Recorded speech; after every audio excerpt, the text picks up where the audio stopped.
चलिए आप सभी को सुपर 7 आर्ट्स क्लासेस में स्वागत है। आज का मोटिवेशन है, अगर ज़िंदगी में कुछ पाना है तो तरीके बदलो, इरादे नहीं। यानी अपनी ज़िंदगी में अगर आप कुछ हासिल करना चाहते हैं, आप अपने लक्ष्य को प्राप्त करना चाहते हैं तो तरीका बदलिए, इरादा मत बदलिए। हम आज देखने वाले हैं class 12th history question bank 2016। इससे पहले की सभी वीडियो आप अगर अभी तक नहीं देखे हैं तो उसे ज़रूर देखिए। और आज हम लोग देखेंगे 2016 का क्वेश्चन। तो सबसे पहला क्वेश्चन हम लोग का है, हड़प्पा किस नदी के किनारे स्थित है। ध्यान रखिएगा।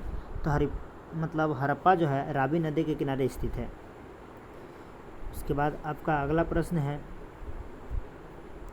लोथल स्थित है।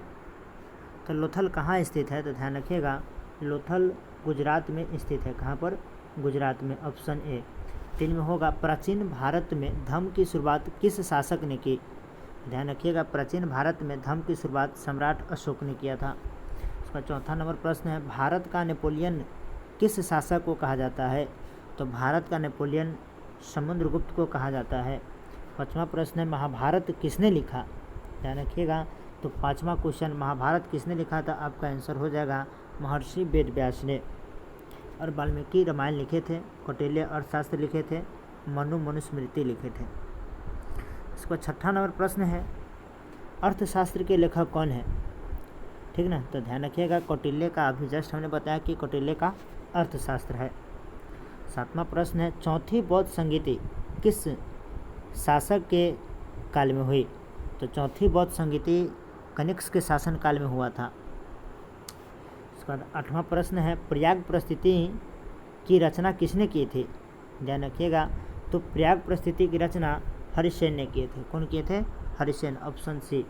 उसके बाद 9 में है, विजयनगर साम्राज्य की स्थापना किसने की।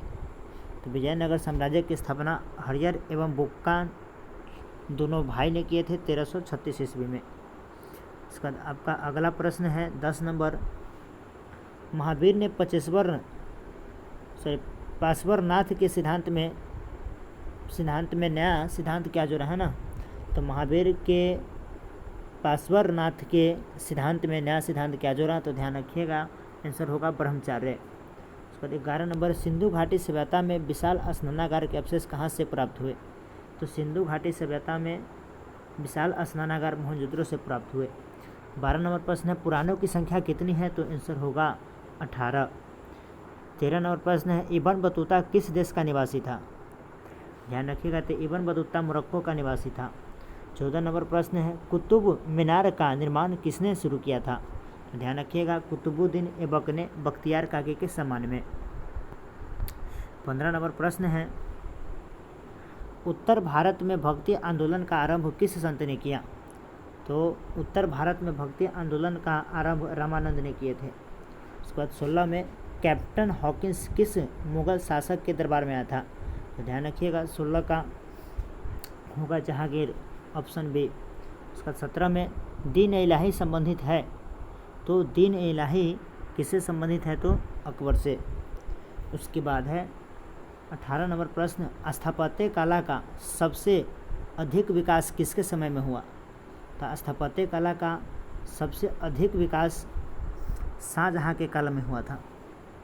इसके बाद है, भारत का अंतिम मुगल शासक कौन था। तो भारत का अंतिम मुगल शासक बहादुर शाह जफर थे। उसके बाद 20 नंबर प्रश्न है, तलवंडी में किस प्रसिद्ध संत का जन्म हुआ था। तो ध्यान रखिएगा, तलवंडी में किसका होगा, गुरु नानक का। ठीक ना। उसके बाद 21 नंबर प्रश्न होगा, अकबर का संरक्षक कौन था। तो अकबर के संरक्षक बैरम खां थे। उसके बाद 22 नंबर प्रश्न है, आईन अकबरी किसने लिखा था। तो आईन अकबरी अबुल फजल ने लिखा था। कौन लिखा था? अबुल फजल। Option C. 23 होगा, तंबाकू का सेवन सर्वप्रथम किस मुगल सम्राट ने किया। तो तंबाकू का सेवन सर्वप्रथम अकबर ने किए थे। ठीक ना। कौन किए थे? अकबर। उसका 24 प्रश्न, औरंगजेब ने अपना जीवन का अंतिम भाग बिताया। तो औरंगजेब ने अपने जीवन का अंतिम भाग दक्षिण भारत में बिताया। उसके बाद आपका अगला प्रश्न है 25 नंबर, पानीपत का प्रथम युद्ध किस वर्ष हुआ? ध्यान रखिएगा, तो पानीपत का प्रथम युद्ध 1526 में हुआ था। उसके बाद 26 नंबर प्रश्न है, मुस्लिम लीग की स्थापना कब हुई? तो मुस्लिम लीग की स्थापना 1906 में हुआ था। 1919 में ध्यान रखिएगा जलियांवाला बाग हत्याकांड, रॉलेट एक्ट, खिलाफत आंदोलन सब है। उसका 27 नंबर प्रश्न है, ईस्ट इंडिया कंपनी की स्थापना कब हुई? तो ईस्ट इंडिया कंपनी की स्थापना 1600 ईस्वी में हुआ था। 1605 की बात करें तो बंगाल विभाजन हुआ था। उसके बाद है 28 नंबर प्रश्न, 1920 में कौन सा आंदोलन हुआ? ध्यान रखिएगा, तो 1920 में असहयोग आंदोलन हुआ था, ठीक ना। 1919 में खिलाफत आंदोलन हुआ था। ऑप्शन सी की बात करें तो सवर्णिया बागी आंदोलन 1930 में, और डी में है भारत छोड़ो आंदोलन, ये 1942 में। तो देख लीजिएगा एक बार। उसके बाद 29 में डांडी किस राज्य में स्थित है? तो डांडी गुजरात में स्थित है। कहाँ पर? गुजरात में। उसके बाद आपका अगला प्रश्न है 30 नंबर क्वेश्चन है आपका, क्या चीज़, पूना समझौता किस वर्ष हुआ? ठीक ना। तो ध्यान रखिए, पूना समझौता 1932 में महात्मा गांधी और डॉक्टर भीमराव अंबेडकर के बीच। उसके बाद 31 में दिल्ली चलो का नारा किसने दिया? तो दिल्ली चलो का नारा सुभाष चंद्र बोस दिए थे, ठीक ना। उसके बाद आपका अगला प्रश्न है, काला कानून किसे कहा गया? तो भारतीयों ने रॉलेट एक्ट को काला कानून कहा था। इसमें 3 नारा दिया गया था, ठीक ना। कोई मतलब कहते हैं क्या, कोई वकील नहीं, कोई अपील नहीं, कोई दलील नहीं। उसके बाद 33 नंबर प्रश्न है, भारत छोड़ो आंदोलन किस वर्ष हुआ? तो भारत छोड़ो आंदोलन 1942 ईस्वी में हुआ था। उसके बाद 34 नंबर प्रश्न है, स्वतंत्र भारत का अंतिम गवर्नर जनरल कौन था? ध्यान रखिएगा, स्वतंत्र भारत के अंतिम गवर्नर जनरल लॉर्ड माउंटबेटन थे। कौन थे? Lord Mountbatten.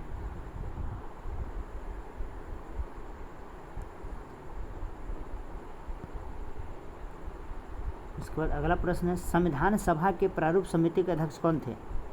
ध्यान रखिएगा, तो संविधान सभा के प्रारूप समिति के अध्यक्ष की बात करें, ठीक ना, तो प्रारूप समिति के अध्यक्ष BR अम्बेडकर, यानी डॉक्टर भीमराव अम्बेडकर।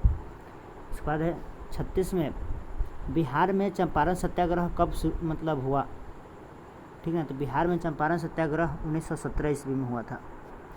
उसके बाद 37 नंबर प्रश्न है, संस्थाल विद्रोह का नेता कौन था? तो संस्थाल विद्रोह का नेता